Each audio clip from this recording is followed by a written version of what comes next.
EPM surge en el año 55. 1955, como un proyecto de independizar los servicios públicos que existían en ese momento manejados por el municipio. Las secretarías de energía, la secretaría de aguas y la secretaría de telecomunicaciones eran parte de la administración municipal. Se independiza y se crea una empresa autónoma independiente. Esa empresa autónoma independiente surge con un préstamo del BID y surge con un aporte que hace la comunidad, si no estoy mal, como de 11.800.000 pesos que les dijeron que les daba. Eso eran bonos de 5 pesos y que esos bonos se los retribuirían luego. Hasta lo que yo conozco, eso nunca lo retribuyeron. Claro que 11 millones en el año 55 era platica. O sea, el EPM surge de un proyecto estatal y de un proyecto comunal. La comunidad aportó para que... Pero era lo básico, pues, o sea, estaba la energía, el agua, los teléfonos. No había lo que se ha desarrollado los servicios públicos en estos más de 60 años. EPM surge con el empréstito del Banco Interamericano de Desarrollo y la infraestructura que pasa del municipio a EPM y más el aporte de la comunidad.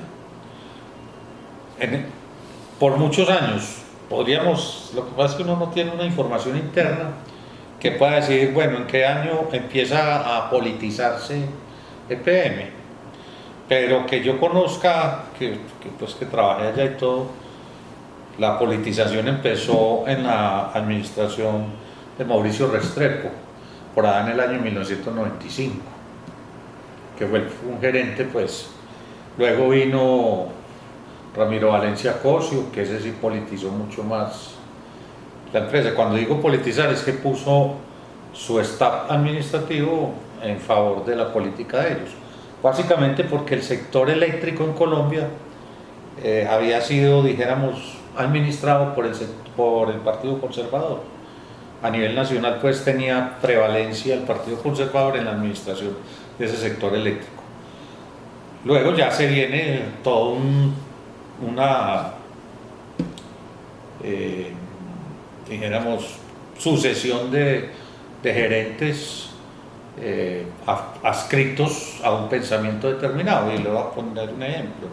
Este que fue alcalde de Medellín, Juan Felipe Gaviria, que fue gerente de EPM, en una oportunidad nos reunió en el Teatro Metropolitano a todos los trabajadores y nos dijo, pues aquí en EPM la mayoría, la totalidad son sindicalizados. Un gran número sindicalizados de Sintraendes, que era el sindicato tradicional de la empresa y que venía desde que se fundó la empresa, desde el año 55 también se fundó el sindicato, el 3 de diciembre del 55. Otro gran número de trabajadores afiliados a Simpro, el sindicato de profesionales que se fundó en el 2003, y los que no estamos ni en Simpro ni en Sintraendes somos del sindicato antioqueño. Lo dijo Juan Felipe Gaviria, y de hecho Juan Felipe Gaviria. Entonces, ¿qué dice uno? Pues si ha habido las agerencias con gerentes tan representativos de los intereses de ese grupo, pues indudablemente también internamente van a haber seguidores de ese grupo. También en otra oportunidad el gerente Iván Correa Calderón, que fue un gerente posterior a Juan Felipe, que fue después director del IDEA, ha sido muy en puestos públicos. Este gerente nos dijo en una reunión a los del sindicato, el cacique trae sus indios, porque había echado a varios directivos, mandos sugerentes. Para ese momento existían sugerencias, no existían las vicepresidencias que existen hoy. Entonces, ¿qué significa eso? Pues claro, yo traigo el de la pita mía o el que me ponen para... Y entonces la empresa empieza a tener ya no el comportamiento técnico e independiente que tuvo en ese inicio, antes del 95 hacia atrás, que era una empresa muy rigurosa en lo técnico y en lo específico de los servicios públicos, y entra ya a participar en una nueva filosofía, que eso es una filosofía de servirle a unos intereses determinados. Y entonces uno ahí empezaba a ver en las actuaciones de la empresa que tenían, pongamos, cuadrillas para atender casos urgentes, o lo que llamaban, eso tenía un nombre allá, se me escapa, intrigas.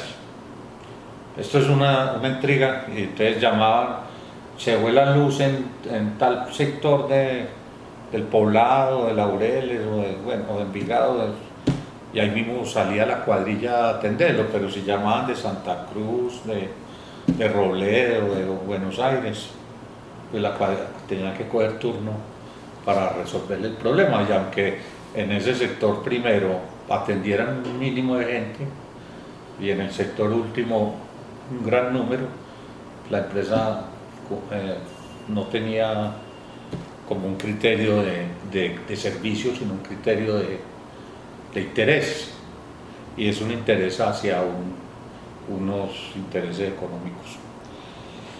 De ahí surgió también esas nuevas políticas, que ya eso lo eliminaron estos días por un fallo de la Corte, que fue lo de la tarjeta EPM.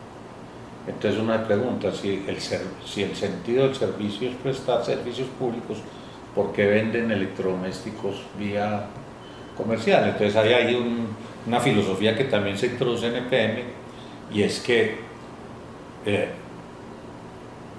adquirían unos ingresos por vía financiera, con la especulación financiera, que la tarjeta podía ser más bajita que otra tarjeta, pero había especulación. Entonces le instalaban el gas a una señora, entonces le vendían por ahí derecho el fogón. Entonces la señora no tiene plata, entonces venga, me lo pagan, pero me paga también intereses. Entonces el servicio deja de ser servicio, de concesión de servicio, se convierte realmente en una mercancía muy lucrativa.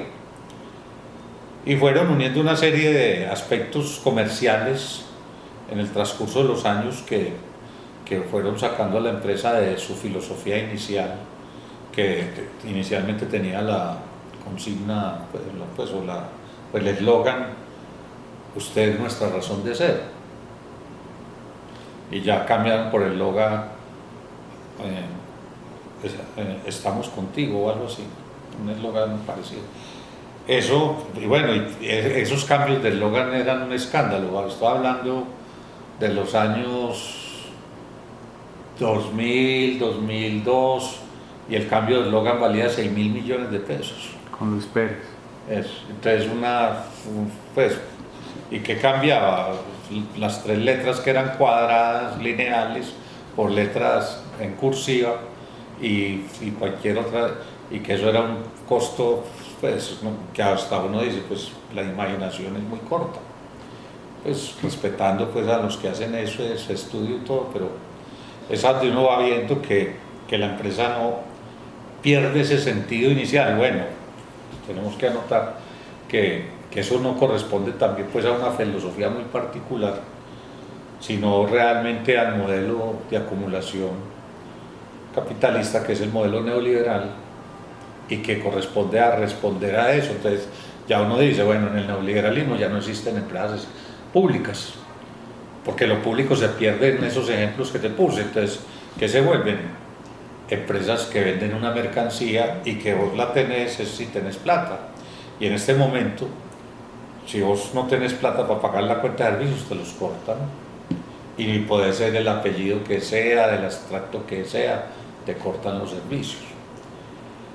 Esa es una primera connotación del cambio de EPM en su filosofía. Bueno, lo digo, cambian todas las empresas del país en esa filosofía, y viene ya es esa pugna por la tarifa. Me hacías una pregunta estos días: ¿por qué han subido las tarifas? Bueno, eso es una pregunta bastante compleja y profunda. ¿Y por qué? La tarifa la define la CREC. Voy a hablar de la tarifa de energía. La CRAC la define las tarifas de aguas, y la CREC define la del gas también. y, y la Comisión de Regulación de Telecomunicaciones, las de telecomunicaciones.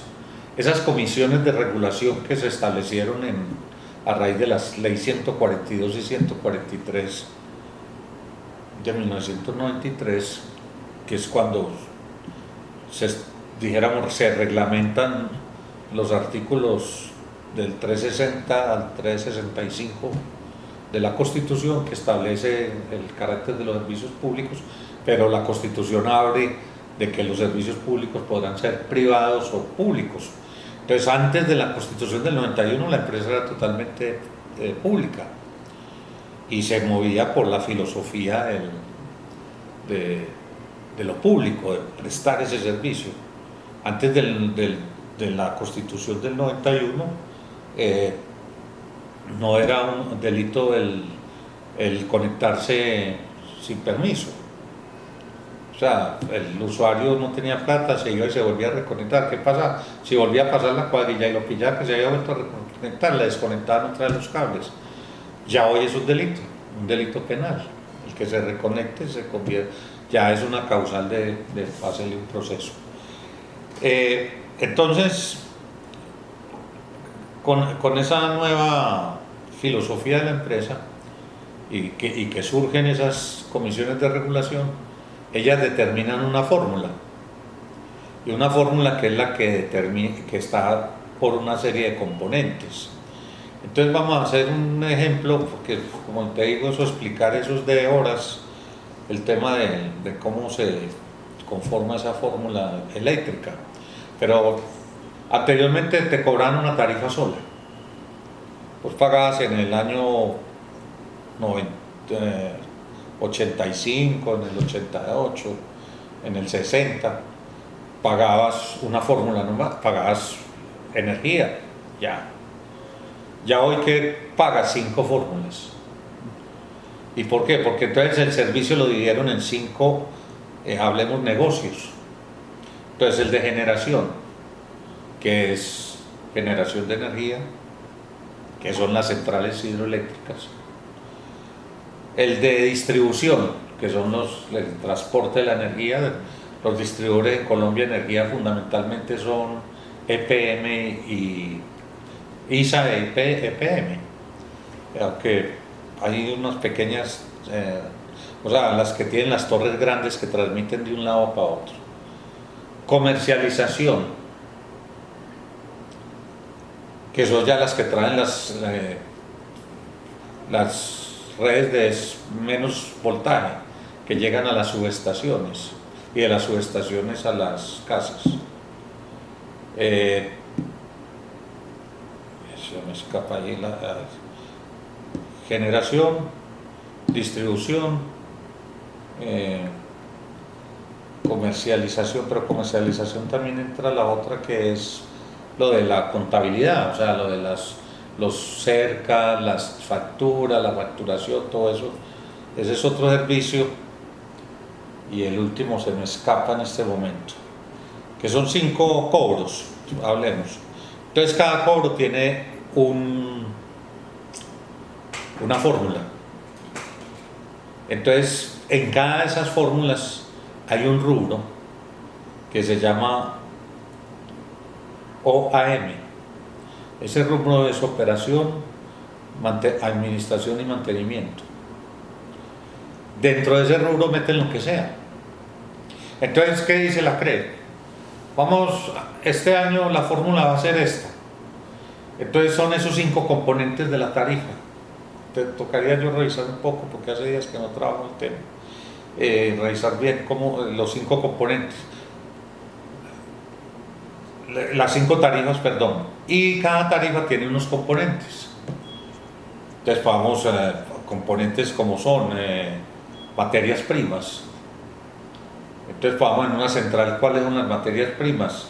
El mantenimiento de las cuencas del agua que mantenga llena la central. Entonces ellos hacen unos gastos para que haya reforestación, cuidado de esas cuencas, todo eso. El otro es el mantenimiento, pues, de las máquinas y todo eso. Entonces eso van conformando con esos componentes la tarifa. Entonces sale la primera tarifa, que es generación, vale, por decir algo, 180 pesos el kilovatio.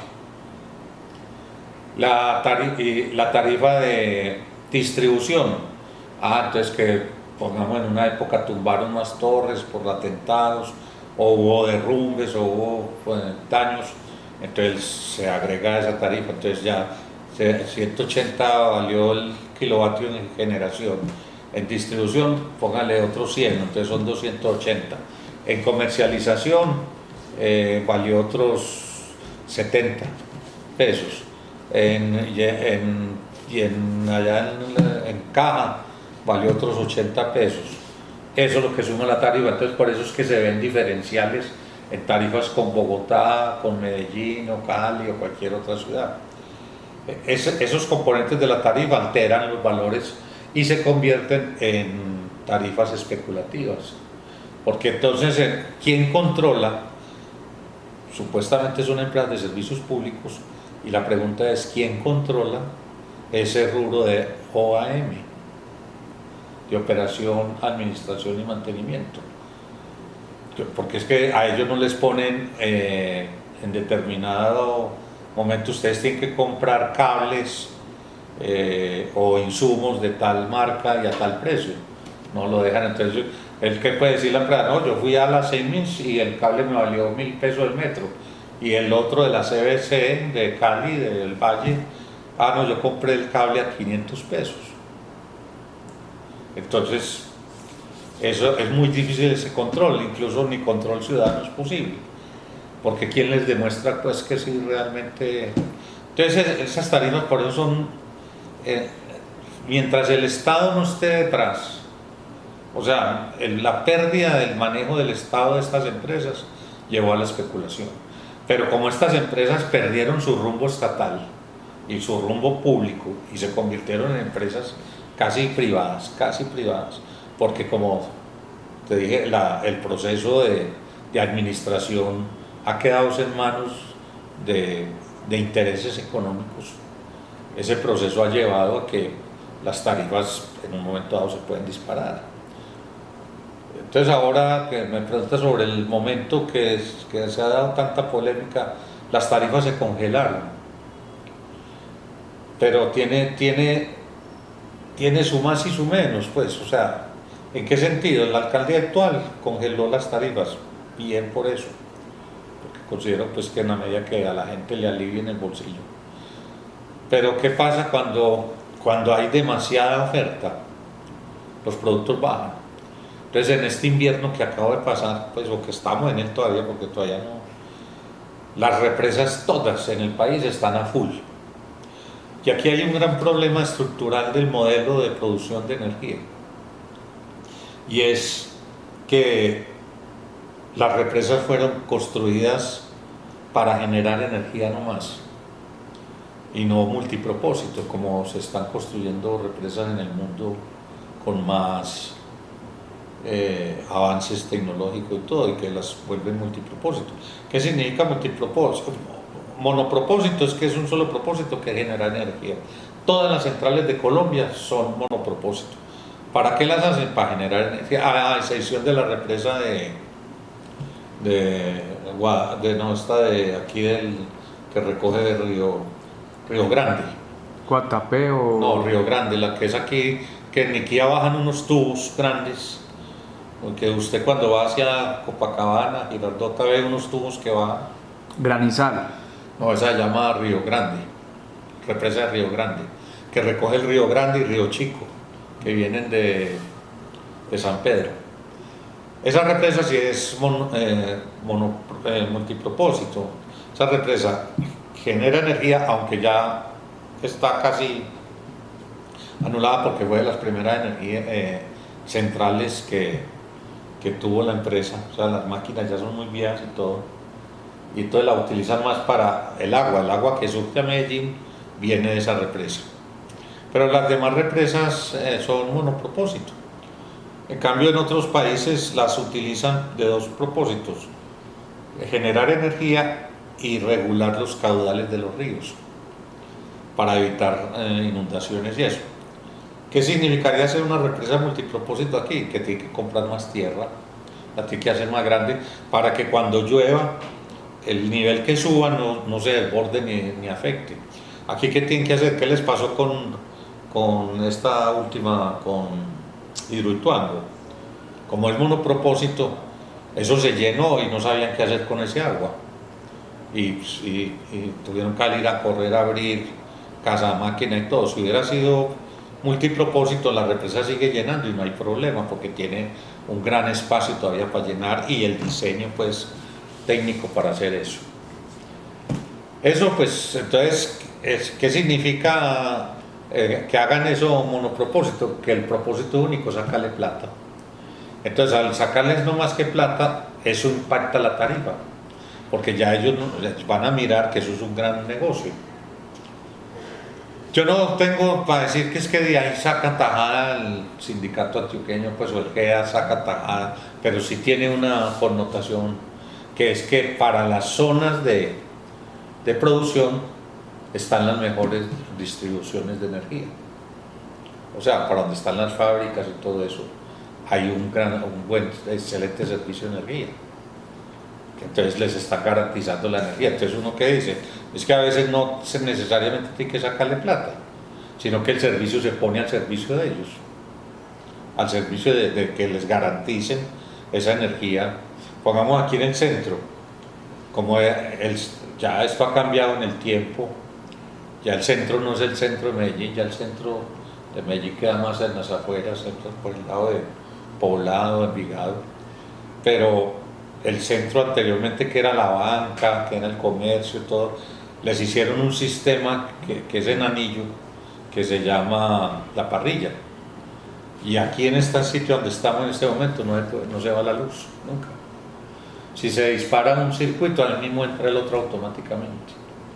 Entonces los daños están garantizados de que no se queda ningún sector del centro sin energía. Eso tiene una connotación de interés, porque eso no lo hacen en un barrio popular. Ya hay barrios que los dejan 2, 3, 4 días sin energía, que porque cayó un poste y no van a poner el poste. Pero aquí está. Entonces, pero esto es porque este sistema de parrilla lo hicieron hace muchos años y que el centro era lo más importante de Medellín. Ya en este momento no lo es, pero sigue funcionando ese sistema.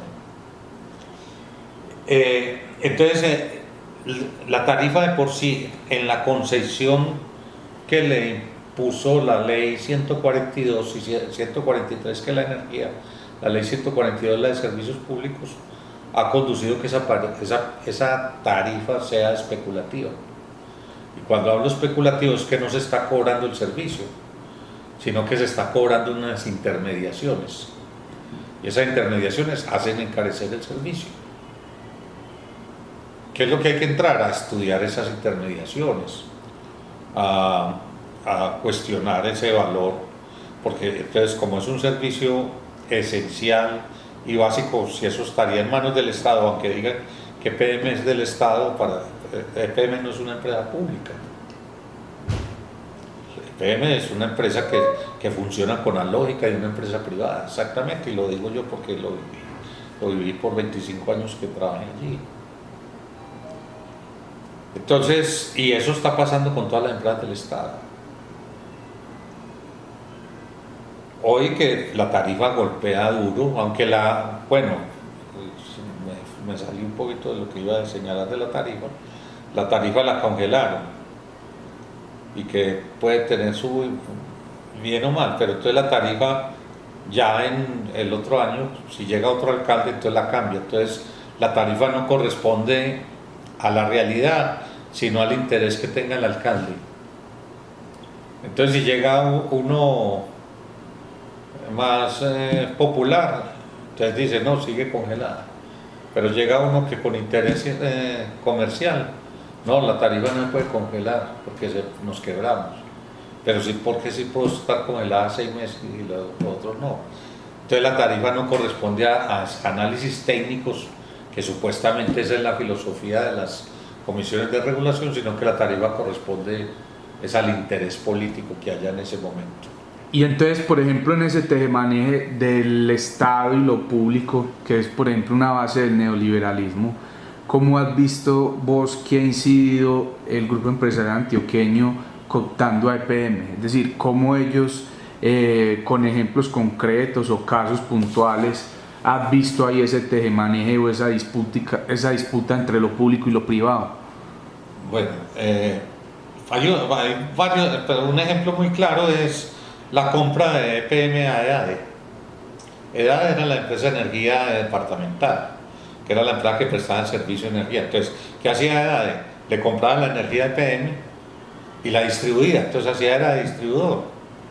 Entonces las tarifas desde luego eran más altas, pues es que si EPM le vendía a 500 el kilovatio, pues allá la tendría que vender mínimo a 600, 700. ¿Y por qué? Porque nadie compra huevos para vender huevos, ¿no es cierto? Como dice el dicho. Entonces, cuando se compra a edad, ahí mismo le dicen a todo el mundo, va a rebajar la tarifa en los municipios. Municipios de Oriente, municipios de Occidente, municipios del Nordeste, etcétera, Suroeste. Entonces todo el mundo aplaudió. Y la jugada que hizo EPM fue, le bajó el 7% de la tarifa a todos los municipios. Entonces, claro, la gente vio la rebaja pues, del 7%. Pero a Medellín le subió la tarifa, que para nivelar, porque entonces él hablaba que no podían ser tarifas diferenciales, hablaba pues EPM. No podían ser que Medellín fuera más barato o más cara o el Oriente más barato o más caro. Entonces le subió para nivelarla. Esa suba que hizo en Medellín, estamos hablando que para ese momento estaba hablando más o menos del 2010, que pasó eso. Estaríamos hablando de que para ese momento habría 1.300.000 contadores en Medellín. A ese 1.300.000 contadores, ese 1.300.000 contadores, le subieron, no recuerdo si fue el 6 o 7%, para nivelar. Y a los otros le rebajaron el 7%, pero por allá eran no más que 500.000 contadores en todos los municipios. ¿Cómo hago yo la cuenta de poquito? Si yo a 500 le bajo el 7 y a 1.300.000 le subo el 6, ¿cuánta plata gano yo más? Si bajando o subiendo, subiendo. O sea, con lo que hizo en Medellín, ganó fue plata. O sea, no le rebajó realmente a los otros, porque Medellín le pagó a los otros y le quedó plata de PM. Pero entonces, ¿a qué se debe eso ya con la pregunta? Es que como el plan de ordenamiento territorial y el problema del medio ambiente en Medellín por las condiciones geográficas llevaron a que la empresa, a que las empresas emigraran. Entonces de aquí se fue Pintuco, se fue Postobón, se fue esta fábrica del Hospital San Vicente Paul de insumos quirúrgicos, se fue, bueno, no recuerdo, hay mucha fábrica que había en Medellín, aquí en la autopista sur, migraron para Oriente o migraron para Occidente, para los lados pues de Santa Fe, Antioquia, para esos lados. Entonces entonces, ¿qué les dijeron los industriales? Sí, nosotros nos vamos, pero nos tienen que rebajar la tarifa, porque eso nos impacta ya. Entonces, claro, ellos pagaban aquí más alta la tarifa, se fueron para allá y empezaron a pagar menos. Y una cuenta de servicio en una casa son 100.000, 200, 300.000. ¿Cuánto es la cuenta de servicio en una fábrica que funciona los 365 días del año? En hornos, en calderas, en máquinas, son cientos de millones de pesos. Entonces, a ellos el impacto fue positivo para los industriales. ¿Y quiénes son esos industriales? Los dueños de las empresas. Y ese fue el beneficio, pero nos hacen aparecer que fue un beneficio para la población. Las poblaciones de los municipios que tienen, una casa tendrá un televisor y una neverita y un radio, sí mucho. Pues sí, alguna tendrá un motor para picar pasto, que normalmente son a gasolina, el consumo residencial de Medellín. O sea, el consumo residencial en el campo y en los pueblos es mucho más bajo que el consumo residencial de Medellín. Sí. Tienen nevera, tienen un montón de electrodomésticos, tinas eléctricas, bueno, o tinas de gas, bueno, todo eso, el consumo es mayor. Entonces, si yo a ese consumo mayor le subo el 6, voy a ganar mucho más. Entonces hicieron negocio las empresas y EPM. Hicieron negocio con eso. Y por ejemplo, entonces, ¿por qué en esos lugares donde hay incidencia de microcentrales o hidroeléctricas grandes es donde es más caro los servicios públicos? Por ejemplo, en Guatapé, en el oriente antioqueño, por ejemplo, subieron los servicios en Hidroituango, en Ituango. Pues hablando uno con la gente allá, le comentaba uno de ese tipo de casos. Entonces uno dice, ve, si ellos antes están haciendo el sacrificio y están, uno, entregando su territorio, exponiéndose al cambio climático, porque también mucho de eso los afecta, ¿cómo es posible que antes les venga a ellos una tarifa más alta si ellos están poniendo la cuota? Bueno, no, desconozco que las tarifas se manejan en general. O sea, no es que pongamos a Ituango le pongan una mayor tarifa que a Medellín. Te voy a poner un ejemplo. En Medellín, en un barrio, encuentran 2 o 3 contrabandos ahí en un bar, en una manzana, 2 o 3 contrabandos. Ya la empresa no detecta el contrabando, sino que hay un rubro en las tarifas, si coges la cuenta dice pérdidas, pero las pérdidas se dividen en 2: pérdidas negras, que son esos contrabandos, y pérdidas técnicas. Las pérdidas técnicas de la central de Guatapé salen 500 kilovatios y aquí pueden llegar 499. Ahí, por la resistencia del material del cable, se pierde 1 kilovatio. Ese kilovatio perdido no lo pierde la empresa, nos lo cobran a nosotros, nos lo distribuyen en lo que se llama pérdidas. Pero si en el barrio, en esa manzana hay 3 contrabandos, entonces esa pérdida negra la meten en pérdida. Entonces a esa manzana le sube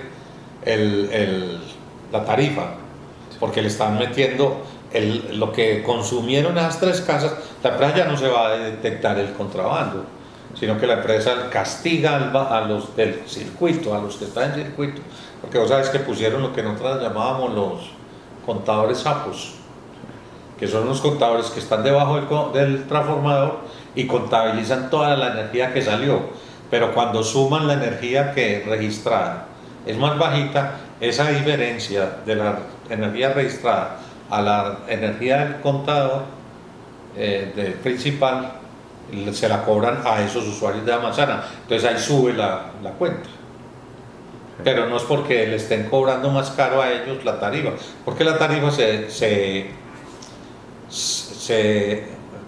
regula por una fórmula.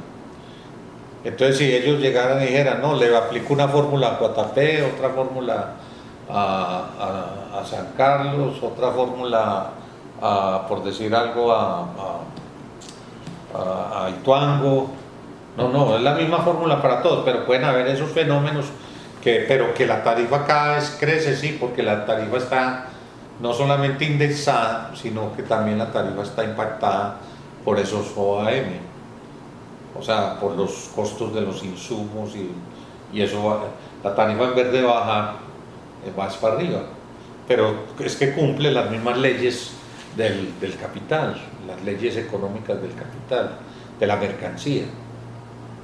Entonces cuando te decía yo ahora que hay ofertas, cuando las represas están repletas hasta arriba, hay mucha energía, porque la energía no se puede acumular. Eso es una de las características de esta mercancía. La energía no se puede acumular, pero sí se puede acumular la materia prima de la energía. ¿Y cuál es la materia prima de la energía? Pues en Colombia, en términos del agua, en las hidroeléctricas, es el agua acumulada, el agua guardada en una... Entonces cuando el agua está guardada, se puede garantizar energía por mucho tiempo.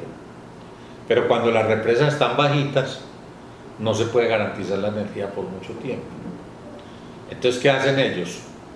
Ah, bueno, y hay también la tarifa diferencial, que se me olvidaba plantear. También a raíz de esas fórmulas y de todo ese desbarajuste que hicieron, dividieron el mercado en dos: el mercado residencial y el mercado comercial, pues que es el que compra la energía por bloques. Entonces, ¿qué pasa? Cuando la energía está bajita, llega una empresa, por decir el Metro es una de las empresas que más consume energía, y le dice a EPM, va a la bolsa, eso está en bolsa, y EPM tiene en bolsa, por decir, a 100 pesos el kilovatio, y llega y le dice, le compro 5 gigavatios durante estos 5 años a 100 pesos. Y corre el riesgo que si puede que en bolsa baje a 50, como puede que suba a 500. Pero por lo general esas empresas ganan, porque entonces compraron por adelantado un montón de kilovatios o gigavatios, ya se habla es con gigavatios, y eso lo multiplican por un montón de utilidades que les da eso. Pero el residencial no. El residencial se divide en tres, en 5. Las tarifas están, por otro decía que ese tema de las tarifas es muy extenso. Las tarifas están divididas en 6 estratos y en 3 condiciones: residencial, comercial y industrial. Entonces, la tarifa residencial tiene también unas subdivisiones.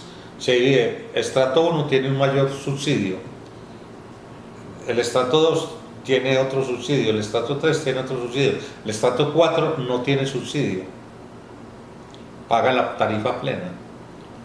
Enseguida te explico qué es tarifa plena. Y el estrato 5 y 6, que hacen parte, que igual que el comercial y el industrial,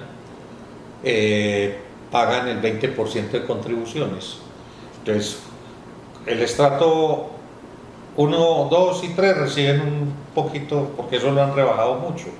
Inicialmente era el 50%, ya está ahora en el estrato 1 en el 15%, si no estoy mal. Entonces ya es muy bajito el subsidio que dan. Eso lo han venido eliminando. El estrato 4 tenía subsidio, desapareció el subsidio del estrato 4. Entonces el estrato 4 paga la tarifa plena. ¿Qué es la tarifa plena? El valor que comercialmente vale el kilovatio. Entonces, después de hacer todas las fórmulas de todo eso, dice el kilovatio vale 700 pesos. Entonces, a eso tiene que pagar el del estrato 4. El 5 y 6, o comercial e industrial, tienen que pagar el 20% más por contribuciones. ¿Qué son las contribuciones? Esa plata que se habla que subsidio es subsidiar a los pobres, ese subsidio lo pagan con las contribuciones. Entonces se hace un cruce de cuentas y entonces la empresa en el fondo no pierde nada, porque es que quien está subsidiando no la empresa, son los estratos altos. Aunque eso está también que desaparece, porque ya... ¿Qué significa el modelo neoliberal? Bueno, neoliberal significa nuevo liberalismo. Cuando se inició el capitalismo con la revolución industrial, el capitalismo lleva más de 700 años, pero ya como producción industrial, pues hace 170 años más o menos, se producían sin normas, se producían sin reglas. Por eso al capitalismo se le conocen dos modelos de acumular: el liberal, que fue con ese que se inició el capitalismo. No había normas, no había reglas. A usted le decían, venga a trabajar 2 horas, o venga y trabaje 18. Eso, o sea, al obrero los premian hasta que ya se caía en cansancio.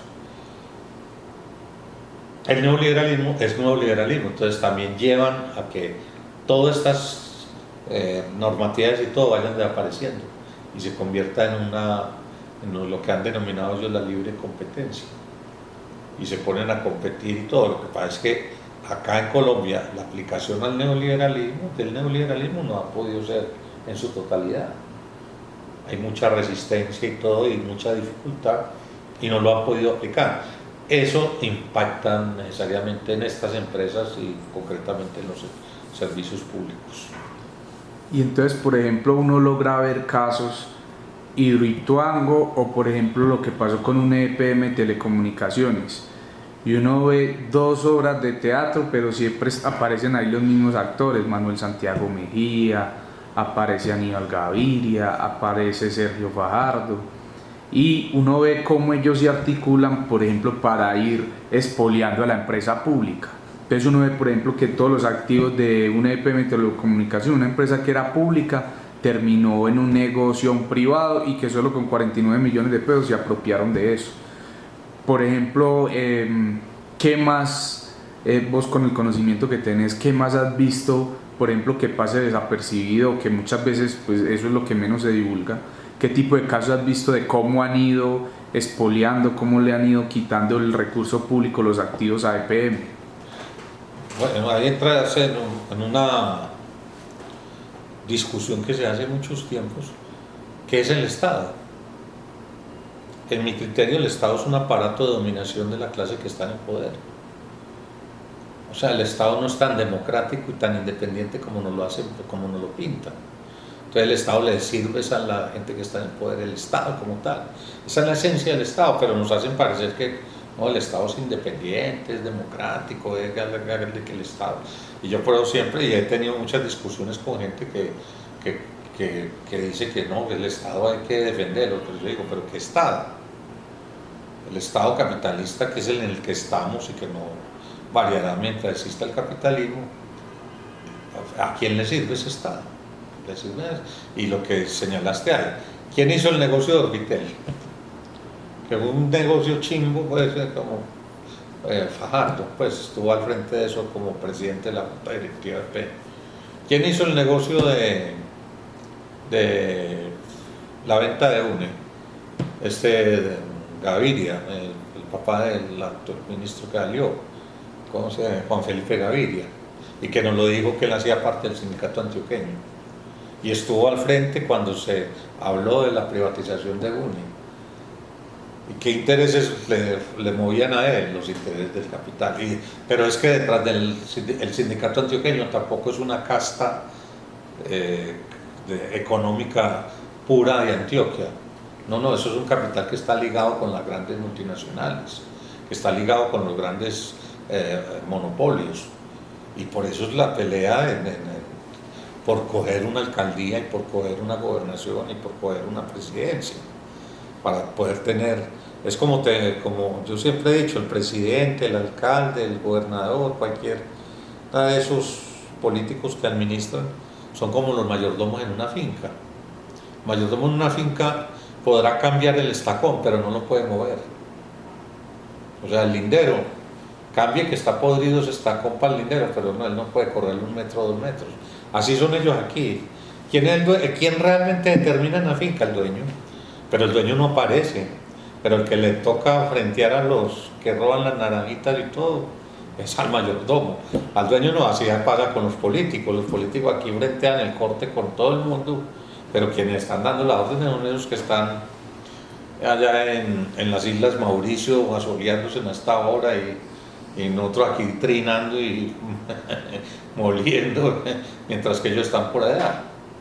Eso les decía yo estos días que estoy en una negociación por allá en Cali, a los que están negociando, y les dije, es que ustedes vienen aquí a que les den, a darle con unas orientaciones, pero los verdaderos que están dando las orientaciones están allá en las Islas Mauricio en Grecia.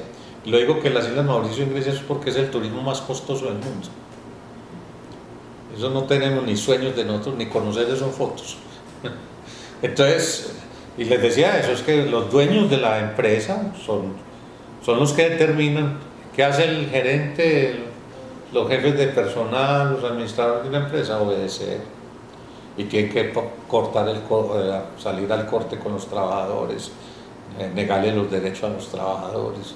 El administrador público es lo mismo, entonces a negarle los derechos al pueblo, a justificar las cagadas que hacen estos manes. Pero sí, es que aquí la incidencia, pero no solamente aquí, es en todo el país, la incidencia de los grupos económicos indudablemente determinan los servicios, y eso se ha debido a que la casta económica ha crecido mucho en los últimos años. El modelo neoliberal les ha servido para coger más poder. ¿Por qué? Porque se han perdido todas esas ataduras. Antes de la Constitución del 91, que es cuando Gaviria dice bienvenidos al futuro, y Gaviria, sabemos quién es el expresidente Gaviria, es un máximo exponente del neoliberalismo en América Latina. Cuando Gaviria dice eso, era liberando a todas las empresas de las ataduras que traía el modelo keynesiano, el modelo de acumulación anterior al neoliberal. Y esa liberación de esas ataduras ha llevado a que el capital crezca y la gran población se empobrezca. Cada día es más pobre la población. Pero eso es una lógica del capital. Ahí es donde las comunidades deben estudiar, y los trabajadores, los obreros, estudiar y profundizar sobre esa problemática. La labor que vos haces me parece interesante en el sentido de denunciar y de visibilizar los problemas que tiene los distintos actores, porque eso también se da en la salud, se da en la educación, se da en servicios públicos, en tantas. Ya hoy no hay nada independiente. Mire, todas las esperanzas que teníamos con reforma laboral, reforma de la salud, y eso, ellos siguen manejando este cuento. Y cuando se les salga de las manos nos dan el balín. Así de sencillo, pues. Eso ha pasado en América Latina y en todos los países del mundo. No sé si tenés otra pregunta. Profe, excelente todo, muy buena información. Solo yo siempre cuando finalizo, siempre abro la pregunta de qué pregunta no le han hecho que le gustaría que le hicieran, o qué hace falta de lo que hemos conversado que pueda aportar de contexto y usted le valdría la pena mencionarlo, o así no valga la pena también. No, pues, ¿qué pregunta no me han hecho? Aunque estaba un poco retirado de este tema de servicios públicos, porque me dediqué ya a la asesoría sindical, pues, que es así como lo que más me he metido yo todo el tiempo. Ese no, el qué hacer sobre todo, el qué hacer de las comunidades, de los que recibimos el flagelo de eso. Yo siempre, no sé si estuviste en charlas que yo dictaba, que yo arrancaba diciendo: ¿cuándo se acaba la paz en las casas? Cuando llega la cuentica verde. ¿Y por qué? Porque empezamos todos a echarnos la culpa. Es que vea, vino tan cara la luz, es porque usted se demora mucho en la ducha. Vino tan cara el agua, es que usted se demora mucho lavando trastes. Vino tan caro el teléfono, es que usted conversa mucho. Y nos echamos la culpa a nosotros, y nosotros no tenemos la culpa de eso. La culpa es del modelo de producir los servicios. Uno ve, vamos, un modelo de servicios en Cuba que es deficiente. ¿Deficiente por qué? Porque el bloqueo no les permite tener recursos para hacer un mantenimiento adecuado de esos servicios. Pero allá tienen una lógica. La lógica ya es iluminadas las casas y las calles oscuras. Y aquí es al contrario, las casas oscuras y las calles iluminadas. Aquí hace unos 10 años, si no estoy mal, un programa que se llamó Lumina, que era ponerle luz de color a los puentes. Eso costó 23.000 millones de pesos para esa época, estoy hablando de 10 años atrás. Con eso se pagaba la deuda de los desconectados. Y la lógica fue mejor ponerle luz debajo de los puentes, que no va nadie a los puentes, sino los camines se acuestan allá de noche. Y dejarlos desconectados en los barrios sin luz. Esa es la lógica que hay hoy. En Cuba usted sale de noche y a veces hay, en Habana, cuadras y cuadras oscuras, pero todas las casas tienen garantizado un servicio de energía. Allá no tienen represas, allá tienen que producir con térmicas, energía térmica.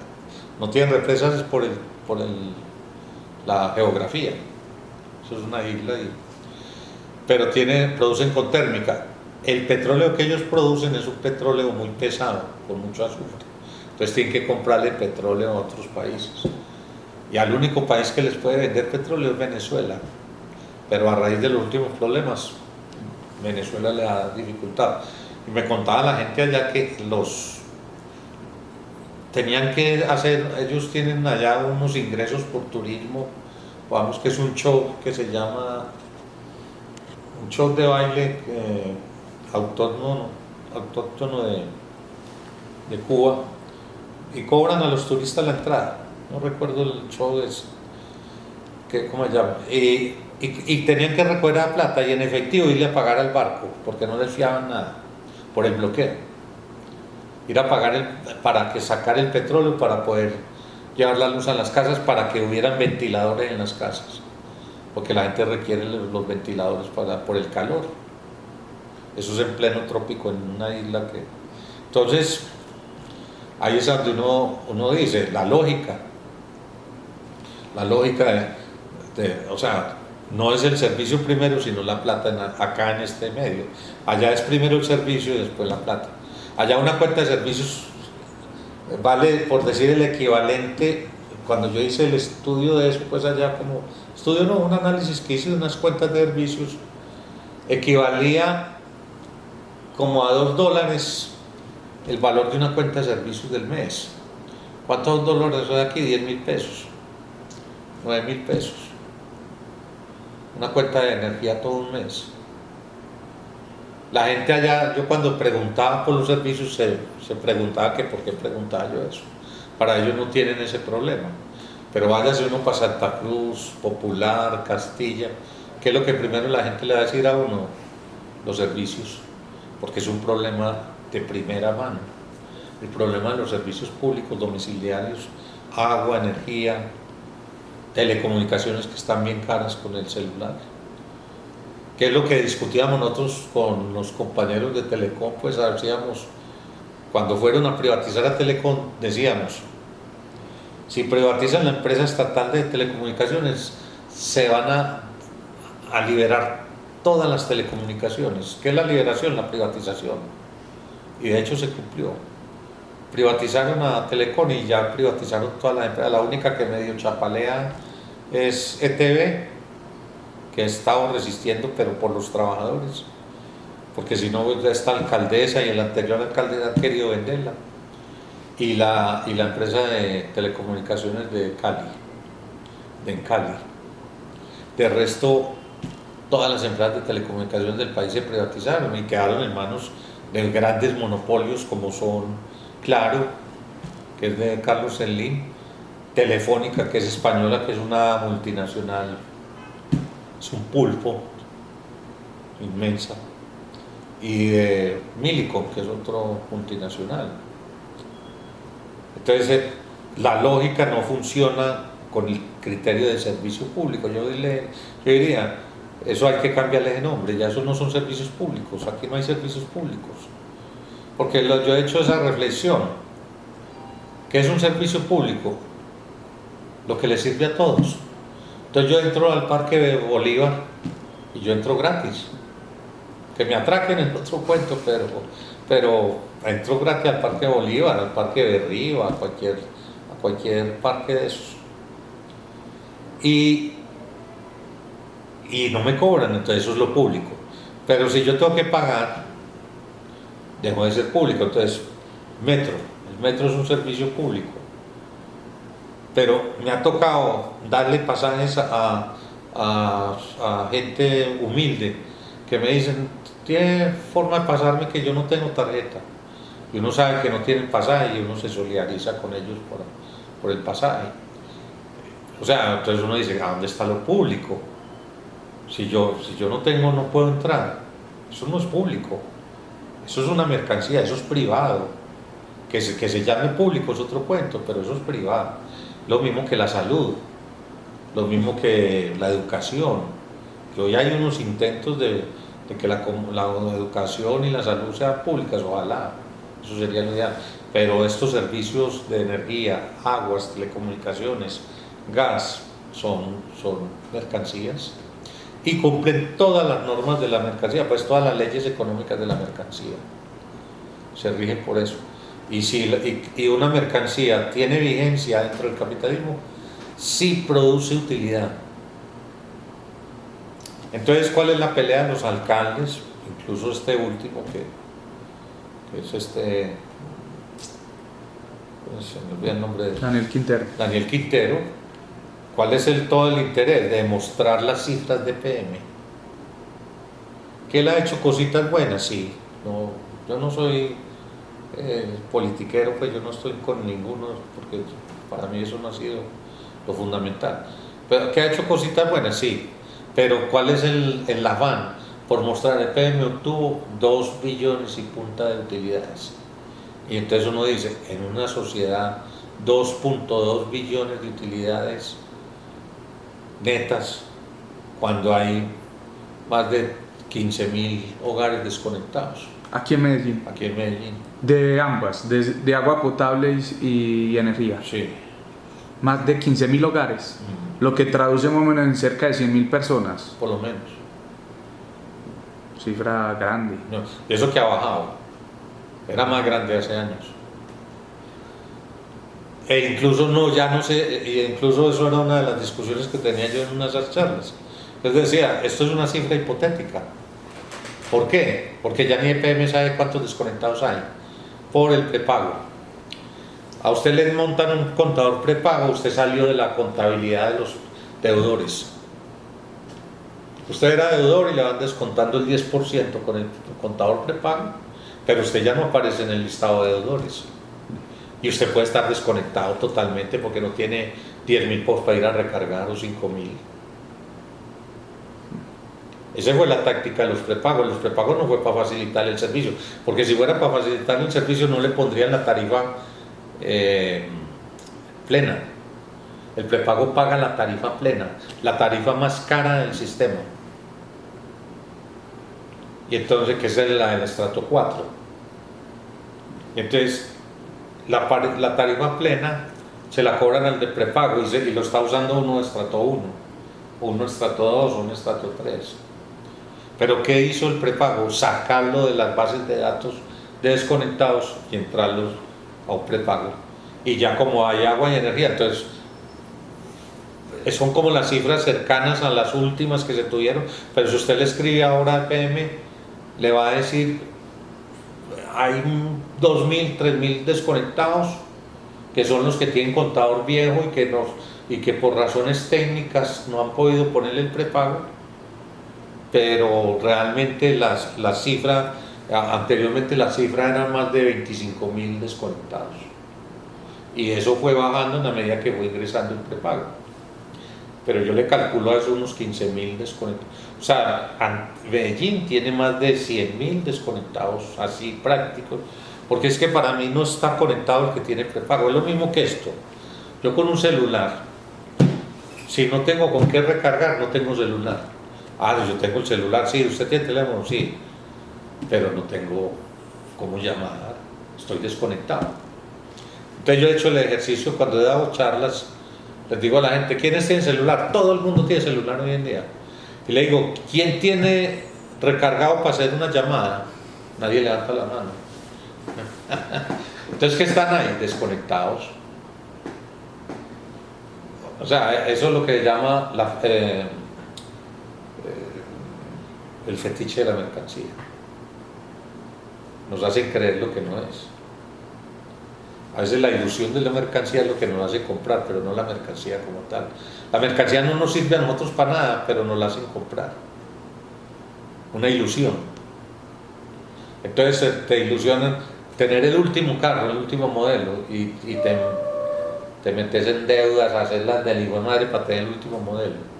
Ese es el fetiche que lleva que cuando a usted un carro común y corriente lo lleva a cualquier parte igual que el otro. Entonces así, y eso así funciona.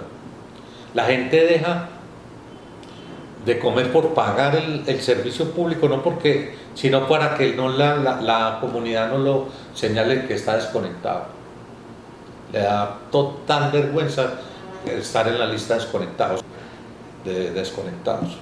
Que ese es otro cuento, pues otro cuento largo en la temática de los desconectados, el viacrucis de los desconectados. Pero es que el desconectados está, pero y bueno, ya la pregunta, ¿quiénes son los desconectados? Yo digo la mayoría de los colombianos. ¿Y qué son los desconectados? Los desconectados de la realidad. Hay una desconexión de la realidad que no hacen un análisis crítico de lo que está pasando. Los desconectados de la energía, de aguas, de gas, es un fenómeno, pero es un fenómeno pequeño al fenómeno grande de desconexión social. A nosotros nos expropiaron, dijéramos, nos enajenaron de lo que la humanidad en sus inicios y durante muchos miles de años mantuvo, que era la cooperación. La humanidad está viva hoy en día por la cooperación. Se sobrevivió a los fenómenos climáticos que fueron mucho más fuertes que los que hay ahora. Sobrevivió a las fieras, fruto de la cooperación. Y esa cooperación en el transcurso del tiempo nos la enajenaron y la llevaron a la producción. Hoy, ¿cómo se produce? Cooperadamente. Uno le pasa el producto al otro, el otro al otro, y así van haciendo todo. Toda la producción es cooperada. Pero salimos de la fábrica y ya somos individuos. Ya no tenemos nada que ver con el otro. Ya los problemas míos son míos y yo resuelvo todo. Y eso nos llevó a alienarnos, que nos hacen creer que eso está bien.